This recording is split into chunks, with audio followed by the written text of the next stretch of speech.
دا یو پنجابي جرنیل اختیار نه دی چې هغه به وایي چې څوک به ځي څوک به راځي زموږ د نیکونو وطن دی چې چېرته موږ ځو راځو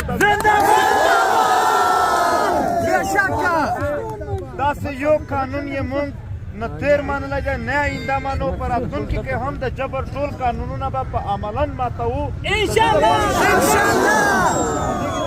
سبا په چمن کې جلسه هم ده نور ټول بیان او تفصیلي خبره به په جلسه کې کوو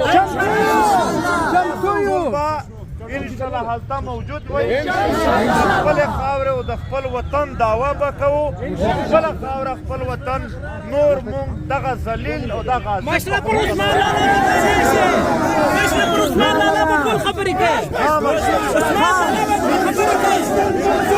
انشاءالله